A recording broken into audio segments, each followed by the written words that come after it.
SMU Professor Eric Cedillo, thank you so much for joining us. We've learned now today that in the upcoming Senate impeachment trial of former President Trump, that the Chief Justice will not be presiding. Instead, it will be presided over by the most senior Democratic member of the conference, and that's Patrick Leahy. What do you make of this?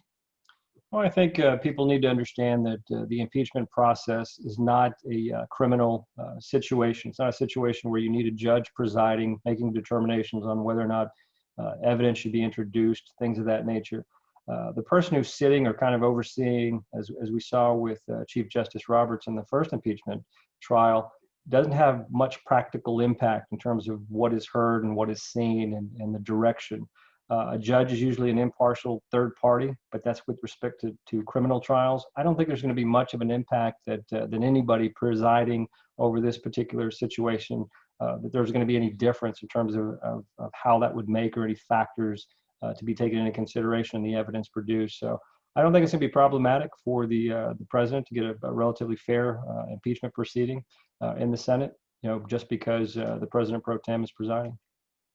And given this, I mean, the reason that this is happening is because the president is out of office. The president who was impeached is now out of office. So this is why the Chief Justice is not there. Isn't that right? That's true. That's true. If he was in fact in office, then the Chief Justice would probably be presiding over these proceedings. And since he's not, then of course the Senate can actually create the rules and determining who's going to be presiding, how evidence is going to flow, what witnesses are going to be called, the amount of time, all of those things. Again, this is not a criminal proceeding, so it's a situation that is fluid and at the the behest of the Senate in terms of the rules that they create.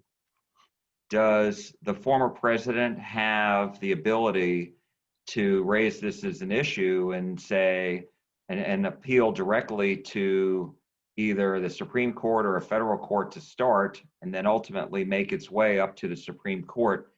Because this is uncharted territory, could he do this before the trial starts on February 8th? Yeah, again, when you have, you've got truly a separation of powers and how these things are created. And the Constitution provides the Senate with a tremendous amount of leeway in how they create, rulings or how they're going to deal with an impeachment proceeding. I don't think there's going to be much in the way of having an appellate procedure, an opportunity to change the way in which the rules are kind of going to be compromised, both in the Democrat and Republican sides. So it's a situation where I don't think that he's going to have much of an opportunity to use this as an appellate point going forward. But I'm sure they'll be able to work it out. I know it's going to be something that they're going to raise probably continuously. It'll probably be an appeal to the people listening to it more than anything else. The actual senators listening to what's going on procedurally, if they have any issue with the way in which the president pro tem presides, then I'm sure that'll come up during the actual trial itself. But again, it's a constitutional allowance by the Senate to create these rules that they're going to be functioning under in this impeachment trial. And does the Constitution say anything? It really doesn't say anything, I guess, specifically that a former president, doesn't really mention former president, right? As far as whether he can be tried on impeachment.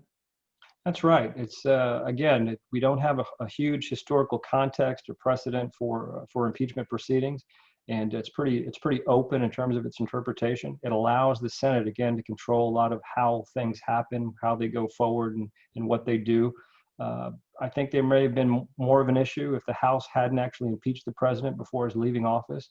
But the trial itself, there's nothing in the Constitution that would preclude a trial just because the president has since left office. And actually, some of the things, and I think the biggest thing that could prevent the president from running for office again, at least on a federal scale, could be part of that the response that they have if they actually do convict him. So you'll have again, a 2/3 necessary to convict, but then probably only a majority that would require he not be allowed to run for office again. And that check, I guess that threshold of having 67 senators convicting an official, including a president, former president, that's a pretty high bar that the framers instituted. And so that, how powerful a check is that against abuse? Well, it really is. It's one that's there. It's pretty high in terms of an actual conviction. The impeachment itself, a lot of these things were determined by the founders to be embarrassing. If you were actually impeached by the House, that was enough to keep you from ever running for office again. These were the types of, I think, the mentality that they had. This administration is a different one. It's different one in the sense that it's been kind of, it hasn't worried so much about legacy and other things in terms of what they've done. So it's one in which I don't think the practicality of embarrassment or hesitant on the part to take action has played a role in terms of how this past Trump administration behaved. So it's just a little bit different in terms of how everything is moving forward with this particular impeachment. But does that, the fact that there is that check there, does that really allow proceedings to take place? That it allows there to be latitude in the Senate because there is such a high bar there. And I guess that in a way would want to keep the Supreme Court kind of away and not have to deal with this, right? Yeah, I think so. And again, I don't know that the check itself is usually with respect to, again, the courts versus the legislature versus the executive office. So it's a situation where you wouldn't have necessarily the Supreme Court intervening on the rules promulgated by the Senate so much because of that difference. But you're absolutely right that higher requirement, that the necessary need for reaching 67 votes is a very high watermark to reach in terms of them actually finding him guilty and convicting him. So in practicality, I do think it's a check.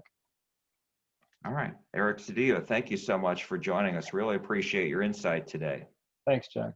All right, you take care. Okay, you as well.